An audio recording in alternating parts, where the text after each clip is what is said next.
What is up mga kabuhok? My name is Balbon and welcome back sa ating unboxing series. Ayan, meron tayo ngayon isang guest na Arai helmet. At ito po ay yung adventure or dual sport helmet na Tour Cross B Trail Yellow. Ayan. Maraming salamat po sa nag-avail nito, nakaka-touch. Ayan, regalo niya po ito sa kanyang ama. Ayan, sana all. Ayan, sa mga ating magigiting na anak. Ito po ay isang adventure helmet. Ang tagal po namin hinantay. Itagalin natin inside the box po. Uy, masikip. Yan, wala. Ganun lang, walang anti-fog, walang anything. Manual helmet at saka mga kung ano-ano lang na nakalagay kay Aray. So ayan, munting kwento lang po.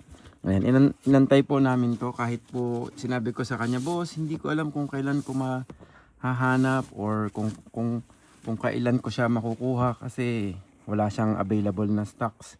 Pero sabi niya, sige, okay lang, mag-aantay ako. So, ano naman ako kay boss sa kanyang tiwala at naintindihan naman niya. Hindi kasi ako nagpapa-pre-order kung wala akong siguradong stock kasi based on my experience, nagkakaroon ng problema sa client or kaya sa seller kasi syempre mag-update yung buyer o nasa na yung order ko, ganyan. Ang tawag dito, ang dami ko ng bad experience sa ganun, kaya talaga hindi ako nagpapa-pre-order nang wala akong maibibigay na stocks. Ayan, kung hindi ko sigurado na magkakaroon ako ng stocks or wala akong makukuhanan, ayaw ko ng stress yan. Kaya hindi po ako nagpapa-order lang. Hindi basta makabenta lang tayo na paano ba to? Kasi papupunit eh. Yan. Yan. Hindi lang basta tayo makabenta mga boss. So tinitingnan ko din yung serbisyo natin, yung ating service quality. So pag walang stocks, sabi ko saka na lang pag meron na.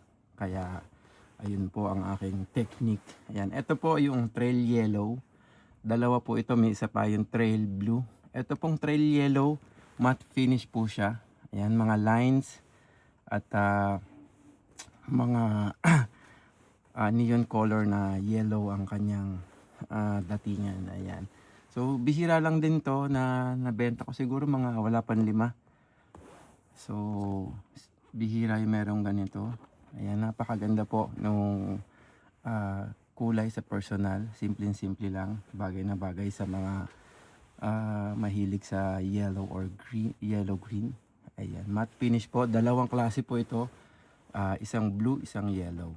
Ayan. Kung meron po kayong mga gusto niyo po makita yung ibang design or gusto niyo po makita yung mga actual photo nito, check nyo lang po yung aking Facebook. Meron po doon na mga albums. Lahat po ng mga helmet na nahawakan natin, usually nakalagay po doon sa mga album. I-search nyo lang po. Medyo madami. Pero kung hinahanap nyo po yung actual photo, kasi minsan yung actual photo at saka yung brochure photo ay magkaiba. Mas makikita nyo po dun sa mga album ko yung actual photo ng mga helmet. Ayan. So, double D-ring, comms ready. At ano ba yan? Ang size po ay up to XL ang pinakamalaki. Ayan. User din po ako nito kaya napaka-solid po niya. Kabisado ko na siya.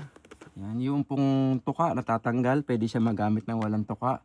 Bili lang kayo ng cover or just remove this pick. Napakaganda, napaka-versatile na helmet. Yan, sa mga may gusto po nito or gusto nyo na makita yung mga lineup, mag-PM lang kayo sa akin sa Helmet ni Balbon. Yan, makikita ako sa Facebook, Instagram, YouTube at TikTok, Threads. Kaya po everywhere nandun ako. PM lang kayo sa akin. So yun po, maraming salamat po sa inyong lahat. Ride safe. Peace out.